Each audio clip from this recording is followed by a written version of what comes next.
Hello दोस्तों, नमस्कार। आप लोग कैसे हो? विकास राणा यूट्यूब चैनल पर आपका स्वागत है। आज हम लोग जो है भारतीय अर्थव्यवस्था से प्रश्न लिए हुए हैं जो सुपर टेट में पूछा जाता है। एक या दो क्वेश्चन पूछा जाएगा आपसे। तो पहला प्रश्न जो है आपकी स्क्रीन पर है, देखिए। भारत के राष्ट्रीय आय का संकलन कौन करता है? कौन करता है? वित्त आयोग करता है, भारतीय सांख्यिकी संस्थान करता है, राष्ट्रीय विकास परिषद करता है और चौथा ऑप्शन है केंद्रीय सांख्यिकी संगठन करता है। हमारा कौन सा ऑप्शन सही होगा इसमें? हमारा ऑप्शन सही होगा चौथा वाला ऑप्शन सही होगा। भारत के राष्ट्रीय आय का संकलन जो है केंद्रीय सांख्यिकी संगठन के द्वारा किया जाता है।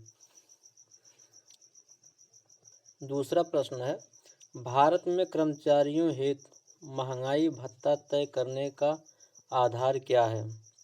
पहला ऑप्शन है राष्ट्रीय आय, दूसरा ऑप्शन है उपभोक्ता मूल्य सूचकांक, तीसरा ऑप्शन है रहन सहन का स्तर और चौथा ऑप्शन है मुद्रास्फीति की दर। हमारा कौन सा ऑप्शन सही होगा इसमें? हमारा ऑप्शन सही होगा दूसरा वाला ऑप्शन सही होगा। भारत में कर्मचारियों हेतु महंगाई भत्ता तय करने का आधार जो है उपभोक्ता मूल्य सूचकांक है। हमारा ऑप्शन नंबर 2 सही होगा। भारत में सरकारी कर्मचारी के महंगाई भत्ता उपभोक्ता सूचकांक के द्वारा तय किया जाता है। उपभोक्ता मूल्य सूचकांक सरकारी कर्मचारियों के वेतन, ठीक है, मजदूरी तथा महंगाई भत्ता को समयोजित किया जाता है, ठीक। और यह सूचकांक भी जो है श्रम मंत्रालय में स्थित जो है श्रम ब्यूरो द्वारा प्रकाशित किया जाता है। किसके द्वारा प्रकाशित किया जाता है? श्रम ब्यूरो द्वारा जो है इसे प्रकाशित किया जाता है सूचकांक को, ठीक। अगला प्रश्न है, भारत में आर्थिक सर्वेक्षण सरकारी स्तर पर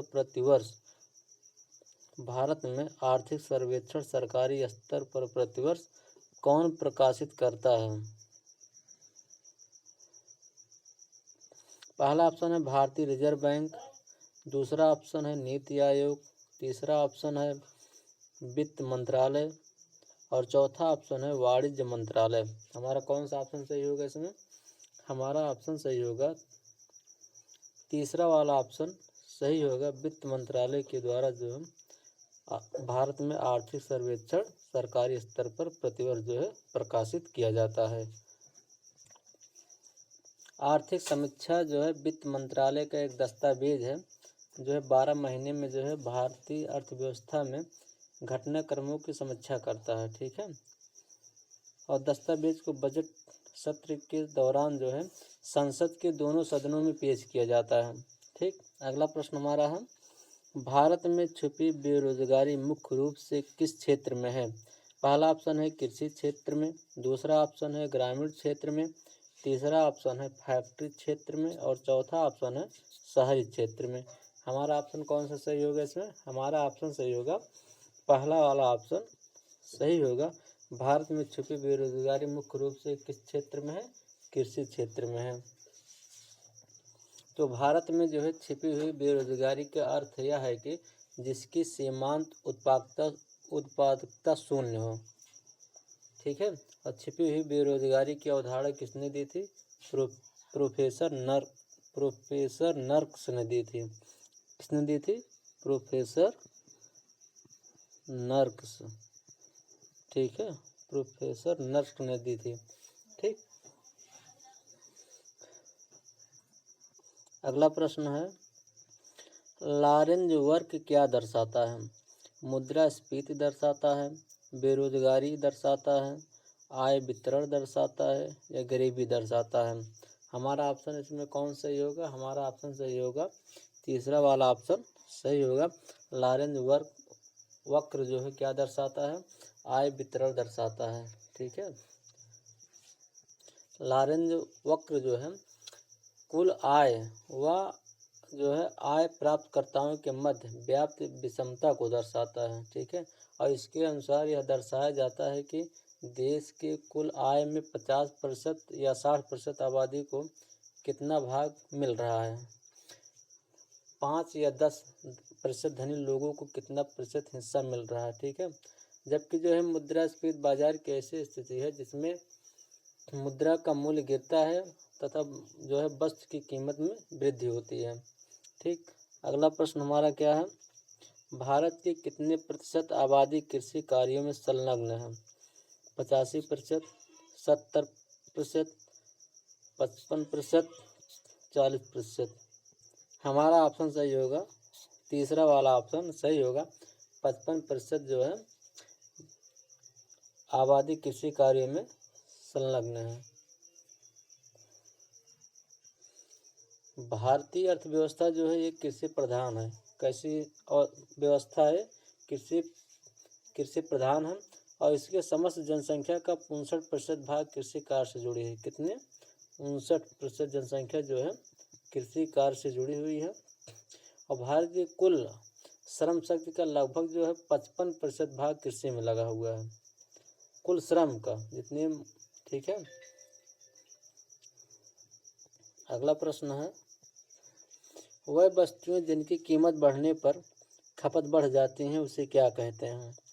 अत्यावश्यक वस्तुएं, दूसरा है पूंजीगत वस्तुएं, तीसरा है विलासिता वस्तुएं और चौथा है गिफिन वस्तुएं। हमारा ऑप्शन कौन सा सही होगा इसमें?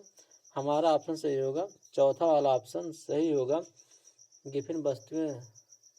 जब किसी वस्तु की कीमत पर खपत बढ़ जाती है तो हम उसे क्या कहते हैं? गिफिन वस्तुएं कहते हैं। वह वस्तुएं जिनकी खपत जो है कीमत के साथ बढ़ जाती हैं हम गिफिन वस्तुएं उसे कहते हैं। ठीक है, सर रॉबर्ट गिफिन कौन थे? Sir Robert Giffen. Sir Robert Giffen ने सिद्ध किया कि ब्रेड की कीमत बढ़ जाने पर भी उपभोक्ता मांस, सब्जी आदि महंगी वस्तुओं को त्याग कर ब्रेड ही खरीदारी कर रहे हैं। ठीक है, अतः ब्रेड एक गिफिन वस्तु बन जाती है। ठीक, अगला प्रश्न है, मुद्रा क्या है?